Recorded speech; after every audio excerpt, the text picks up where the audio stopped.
The reason we're having it is a multitude of reasons, but we're going to start off with there was a Instagram that was put up, or I guess it was TikTok, baby. TikTok that was put up by my son, my oldest son, Shalon. And this is what I want to say to this. There are some people that are saying, oh, you should be ashamed of your mothering skills. You should be ashamed of yourself. This is what I'll say. Let's let it play out. Because the same ones that said to me, I was crazy, I was deranged, we watched it play out. So just like with my son, we'll watch this play out. And I do want to address this though, Shalon. When you say her daddy, then that's when mommy gonna say stop playing, because you know this has been Uncle Sid your whole life. Uncle Sid knew you before you knew you. So for you to say her 3 sons, yes, you're absolutely right. He has 3 sons. He can't claim you as his son because he's always been Uncle Sid, and he knows your daddy very well. And love that brother. And the irony of all of this is not what is said, but what's left off. Yes. See, you're leaving off the fact that the last time we laid eyes on you, your mother got you everything you needed for the newborn baby about 3 years ago. You're forgetting about how I, from Georgia, am talking you through getting your car after we gave you the half of the down payment for it. And you were 31 years of age, 32 years of age at that point. And I'm negotiating the deal with the dealer for you as you sit there. And you have the vehicle you're driving right now because of your mother. These are the things that you're leaving out when you're expressing what you're expressing in reference to your mother. You're not expressing the relationship that you have with your father, where you spoke ill to him, not to mention spoke ill to your mother, but somehow your mother and father and I all have a loving relationship and communicate back and forth because of the love that we have for you. The one thing these individuals, and to the individuals out here that oftentimes speak after they've heard one side of the story, there's an old saying, believe half of what you see and none of what it is that you hear. Please don't take our word for it, but what we will convey is this. Those who are parents and have raised their parents up to being adults. The children. Raise their children up to being adults. Right on.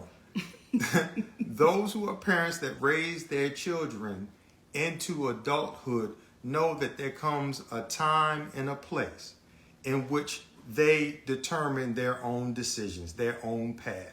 You can have multiple children that are raised in one house, but they act and they take on different things. The reason why it was so important for us to entertain these conversations that we typically have privately, or that we're influenced to have privately amongst the people in our community, is because we need to stop being embarrassed about being human beings and about being black human beings. You will oftentimes hear us saying we are embarrassing ourselves in front of them. Who is them? Who are they? Because when you hear someone articulate these things, that is the slave's mentality. That makes us believe that we as black people need to conduct ourselves with dignity because white people are watching. You should conduct yourself with dignity because the spirit of you is watching. Come on. But we need to have these conversations out loud and taboo because we have a finite period of time together here on this earth. You will travel through infinity with the spirit that you have all alone, and you will not remember the ridicule that you receive, but you will be judging yourself. You will be determining for the rest of your life which way that you go as you have thus far. So this conversation is about speaking directly to what situations are. And many people oftentimes, when they are presented with an issue, they stay quiet, they hide, they disappear. And what we're saying is that's not who we are, because what you cannot do is you cannot trick an honest person. Come on. You can demean, you can say whatever you want to say about them negatively, but what will happen is truth has a way of standing the test of time. I forgot to have my phone to read the last text message that I gave to you, Shalon, where I told you about the understanding of how you are speaking to a woman and how you as a man and how you perceive things may be completely different from how your wife, how your mother, how your sister, how your daughter will look at things. And when you learn how to communicate a little bit better, then things will happen a little bit better.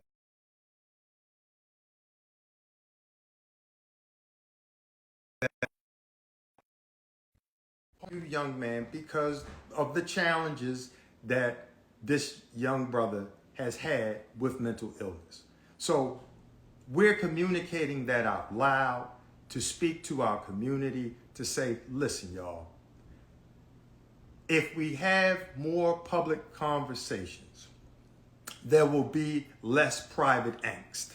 Come on. There will be less private issues that we carry on because we're afraid to communicate in front of white folks. So when we get to a place where you want to be free, you will stop being scared to say what's real. You'll stop being fearful of having conversations that normally take place in private and nobody ever really knows the outcome. And from there, when you were saying earlier about how we're looking in front of white folks, when I do hear our brother Greg Mathis say, the studio is watching y'all and the executives are watching y'all, so what? If the executives are watching closely, the individuals that would want to interact with us are those who are engaged and are in alignment with what is true. Come on. See, the first question would not be, Stephen A. Smith, why did you video someone? Or you won't entertain Kevin Hart is the biggest star in the world. She said that. Not only did she say that, not only when she spoke about Oprah and Tyler, these are individuals that you failed to hear that she said she loves them. And when you love folks, you tell them what they need to know, not what they want to hear. We've put certain individuals in such a status that we've disallowed them to be human beings. And on the note with taking the long way around and that there are no shortcuts. See, you could take the shortcut and cross through Miss Evelyn's yard, but you know she got a pit bull. And he may or may not be in that yard.